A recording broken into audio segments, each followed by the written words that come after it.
Hey guys, it's Vampire Mike from Sega CD Universe, and I just want to do a quick video, just a channel update, so to speak. So if you've been following the channel the past few months, I had been doing a video every time that Microsoft released a free game with gold. And what that is if you're a Microsoft Xbox Live Gold subscriber, which is their monthly or yearly fee, depending on how you pay, they were giving you a free game every month. Two games actually for Xbox One and two for 360, and they would come at certain periods of time during the month. I really liked initially covering these games because it was really cool to cover them. That was sort of like a free bonus for people who were Xbox Live subscribers, and I enjoyed checking out the new titles. But at this point, kind of nailing myself down to, well, this game came out on the 1st. On the 2nd, I have to do a review about this or a quick synopsis about this game. And I understand that my channel isn't the most in-depth channel or high production value or anything of that nature. But to actually like force myself sometimes to sit down and say, on the 1st of the month or the 2nd of the month, not Bone Thugs and Harmony, I have to sit down and I have to, talk about this game and play like 20, 30 minutes or an hour of it or whatever.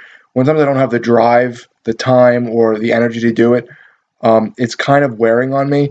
Like Sherlock Holmes just came out the other day. That's the free title for the Xbox One for March of 2016. And I really wanted to play this game. I almost bought it at one point, actually. But I also know it's not the kind of game I could sit down and show 20 minutes of and really fully explain. It seems more like it's a point-and-click adventure game. I really have to sit down and like really invest some time in this title to shed a lot of light on it. And I know most of these games are older usually, so they already have really good established reviews on YouTube. So I'm not sure if I'm going to continue with this or if I'm going to continue with it sporadically or not at all. But I didn't want anyone to get upset and be like, well, I like watching this crap every month. I mean, the views were pretty good. It was like 100 views or so, maybe 200, depending on the game. Besides the Van Helsing one, which shot up really quick. But so I just wanted to let everyone know about that. Everything else is going pretty well. And yeah, anytime I get some new stuff, new games or anything, I'll definitely, put them up on the channel and talk about them. I haven't gotten too much as of late, but actually, wait, no, I did. Let's show those off. Hold on.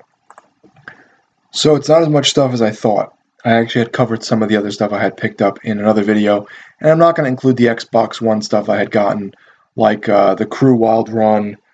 Was that it? That might have been it, I think. And Borderlands, the Handsome Collection. But for Dreamcast, I did pick up the other day Fatal Fury Guru Mark of the Wolves, Japanese version. And this is in great shape. I just had to replace this cover because the clip was broken, but it's in great shape. It's a really cool game. I have it on the Neo Geo X with that SD card jammy, and I really loved it. It's probably one of my favorite Fatal Fury titles. So we had like a little bit of a tournament the other night with a bunch of friends over. We played Marvel vs. Capcom 2 and Tech Romancer and what else? A couple other fighting games, Fighting Vipers 2.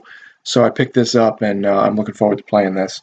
And this was a weird pickup. I got Soul Calibur, some kind of racing game, both Japanese titles, and the Bleemcast with the Bleemcast disc and Tekken 3. And if you don't know what Bleemcast is, it was a company that was trying to do, I think, it was making standalone boot discs for each PlayStation title that was sort of like popular.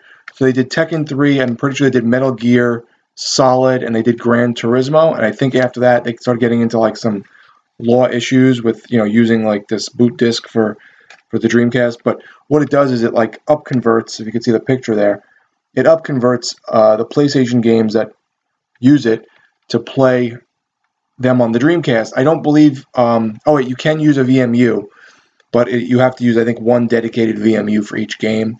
So that's kind of sucky. And like, this has all these unlockable characters. So I have to one day sit down and actually play through this and unlock all the characters and save them to the VMU. But pretty interesting idea. And it did come with the Tekken 3 PlayStation 1 game. So I didn't have to buy anything besides, this little lot of Soul Calibur, this racing game, and this, because it came with everything I needed.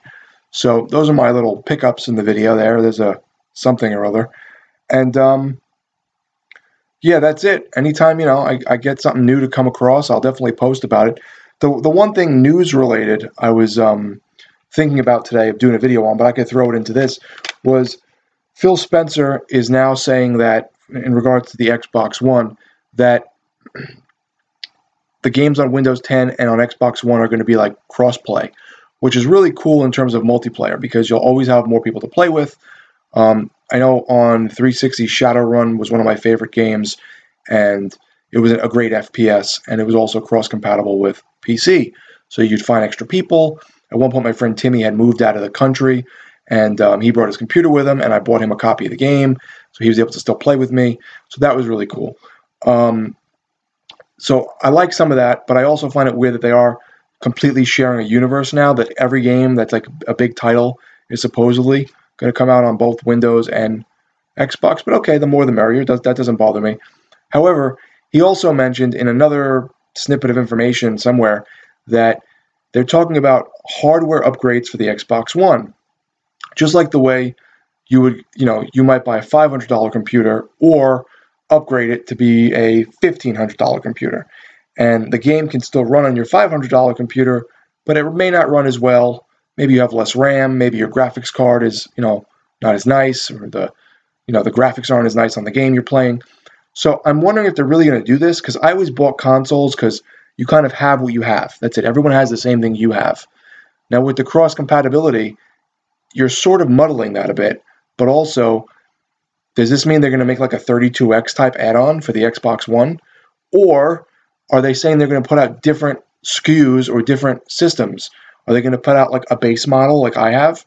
And then they're going to say, well, we're also going to put out another model that's $100 more, and it's going to have 2 gigs more RAM, and the graphics card will be a little better, or whatever.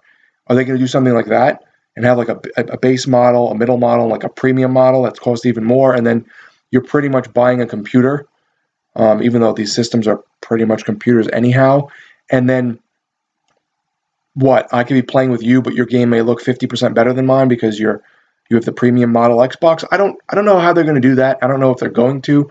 I kind of hope they don't. The whole cross-platform stuff, the whole, if they do cross-play with Windows 10, that's cool.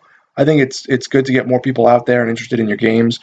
As for different hardware renditions, I don't know. I mean, I get making a bigger hard drive, like the 1 terabytes they have now, is fine. It's hard drive space. It's different than actually giving me different hardware to play games, in different graphical fidelity and stuff like of that nature. If I wanted that, I would have bought a PC. So, like, I don't know. I'm a little on the fence with that. But, so that's not really my bag. So that was really it. Just wanted to talk about the Xbox Games with Gold videos.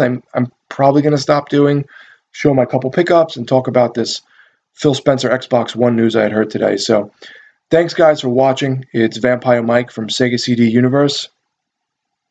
Be good.